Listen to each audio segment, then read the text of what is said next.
So I was poking around on the Harley Davidson website and I happened to stumble across some videos, some how-to videos of the new infotainment system. Let's take a look. So you'll find the link to this page in the description if you want to roam through it yourself. There's quite a few videos on this page, and I'm going to point out a couple things I found and a little highlights. So the one thing is this first video is about upgrading the operating system, and it was interesting to me. You have to use a USB-C. It's not over the air. It's not Wi-Fi as I kind of thought it might be. So if you play the video, so you hit play, and then you can go full screen here. You can see they're showing you where to compare the versions, and there's a cheesy voice here that talks you through the upgrades. But you can see this is where you'll go, and you can see the upgrade there. And just like with the boombox, you're going to pick that file, you're going to download it, and then you're going to compare against your screen. So it takes you to a file, then they have you then go to your downloads, extract it to a thumb drive, and then you got to make sure that it's the only file on that thumb drive, and then you connect it, eject it and connect it to your bike. So they're using a Street Glide here, so he pulled out the little tray and he pulls out the cable. First of all, it is a USB-C cable. So if your thumb drive is not USB-C, you are going to need that adapter from USB-A to USB-C so that you can plug this in. He's got a USB-C one here, so he's plugging it in, and then it automatically sees that there's an update. You don't have to mess with rebooting the bike. And you just click the update, and then away it goes, as you can see here. So I thought that was interesting that it is not a over the Wi-Fi, and I think that's something they probably have the hardware in this unit to do, so maybe we'll see it. One other little hint here, look at the opening screen here. So this is not the CVO logo that we've been seeing right in the CVO. So this clearly is going to be in the regular line of bikes, is my take from this. And of course, it'll be the exact same screen infotainment system in the production line coming up. Quite a few videos on here, and I was noticing the date and times on some of these recordings are all June, like June 28th. So these are just showing up. And I think you're going to see more and more out here. So if you look here, there's speaker settings, the fade settings, the tuner settings, how to set favorites and things like that. And if I go, the automatic volume control is there. There is an equalizer, so you can definitely set your bass and your treble, and you can set it to an auto as well. Let's take a look at that. All right, so there's your control, and you can see that you've got different presets here, and there is a custom, right? So now look, you can adjust your mids and your basses and your trebles. We talk about a lot of the navigation, so as you're routing, and they talk about audio routing, so it's just like we saw it before. Do you want to have the sound go to the speakers, your headset, or your passenger's headset?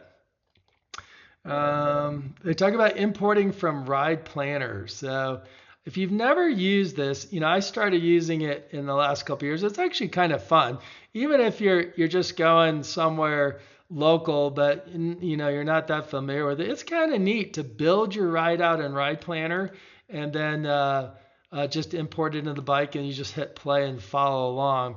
But I noticed here again, got to have your little flash drive, and you're going to connect the USB-C port, and you're going to have to import that file from the Ride Planner software. So you build it on your laptop. You can also build them on a tablet. That's kind of fun. And then you save that GPX file out, and then you can import that in. And then look, you can click ride, and off you go to that ride. So now you've got your ride underway. Now this one, really pretty. We saw this in some of the early videos from John at Cycle Fanatics and Rob with Be a Boss of Your Motorcycle. We saw some of this. Here's a really good shot of it. So we're going to click the settings and go to navigation. And you get the navigation in the center. You see a little bit of a delay there. We'll see if that becomes a known thing. Is it slow? We'll find out. Go to display here. There's your layout. You have 3 layouts: cruise, sport, and tour is the other one. And you can see here, he's going to click and put navigation there on the left.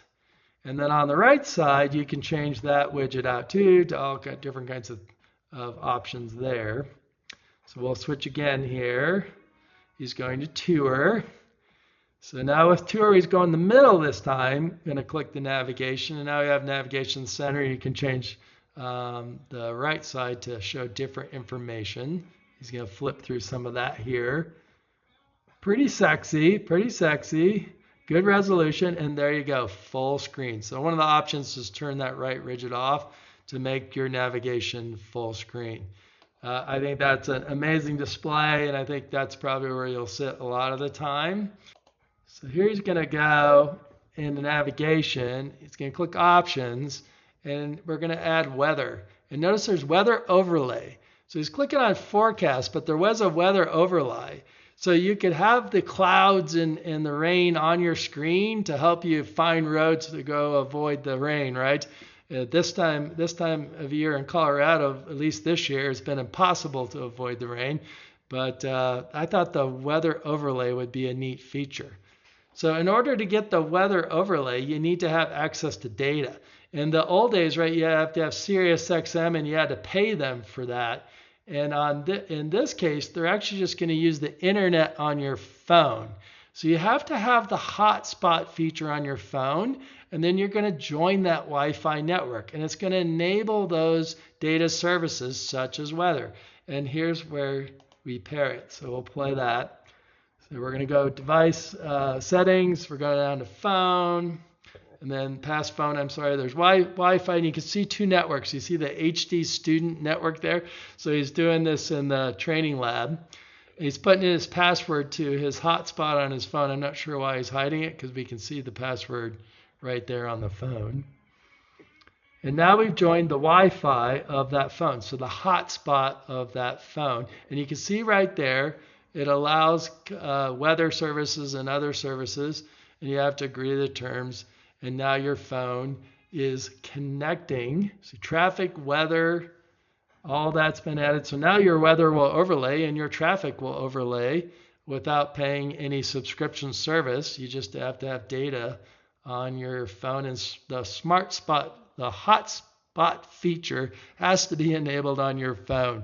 And that may not be there. Some carriers you have to charge, they charge you extra for that, and you have to have a plan for that. All right, let's look at the CarPlay. So this all appears to be wireless. You can see he's got Bluetooth turned on. So I don't think you have to be wired at all to use the CarPlay. So he's pairing that. He's pairing his phone 13 wireless. There's his code. He's going to accept that. Allow on to phone. You can see at the top, paired successfully, says CarPlay. Do you want to enable CarPlay? All wireless. And there it is. Pretty snappy there too. That looked really good. So wireless CarPlay. You do no longer have to wire your phone to get those features. Ride modes, and there are 2 of them. So you've got a custom ride mode here. He's going to click settings. Go down to ride mode. You have custom A, and I think in that list somewhere is custom B. He's going to start with a copy of sport. And look at that, engine braking, your road, your engine map, but the engine braking, throttle response. So, you know, how snappy the throttle, and then the anti-lock braking. It's going to show us that here. Traction control. And I don't see a way to turn traction control off. I don't see that there. I'm sure it's in there, I hope, but I don't see it. And there's your ABS. And then you kind of flip through really quickly. So that'll be interesting to learn more about. So he's going to flip through all the widgets here. You can see he's changing. Trip A, trip B, temperature, range, to empty, your TPMS. There's our modes, cruise, and sport.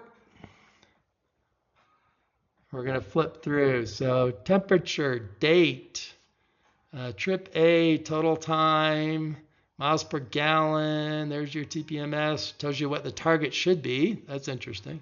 It's kind of nice. You don't have to remember, but you should remember 36 and 40. Been that way for a while. Got the date's interesting, right? A calendar. Does that actually bring up a whole calendar? See, he's flipping through again here in the different views. So you can change that menu out, and then there can be nothing. And when it's nothing, it fills in the map if you're looking at the navigation. So pairing a headset. Now, I did look at this, and the big question I had is, do you have to use a Harley Davidson branded headset? So, of course, we're using a Harley Davidson branded headset here, the 20S, so an older version. So he's going to struggle here to put this thing in pairing mode because you end up holding buttons for all different lengths of time to get it to do what you want. And so we're going to look here. He's going to go settings. We're going to go down to device manager, and you can see add a device. And at the bottom it said Bluetooth. And you see, look, it's picking up a Roku player in the building there. So that really implies to me you ought to be able to pair with anything. I don't think it's got to be a Harley branded headset. I think it'll pair with anything. Everything on that screen there kind of tells me it works with anything. And I think that'd be quite the win for them. So how about that? Some early information on the new infotainment system coming out on the 23 CVOs and likely next year on the Road Glide and Street Glide. I encourage you to subscribe and join me on my journey to purchase one of these bikes. And I'll always look to share all the information as I find it. But until next time, in the friction zone.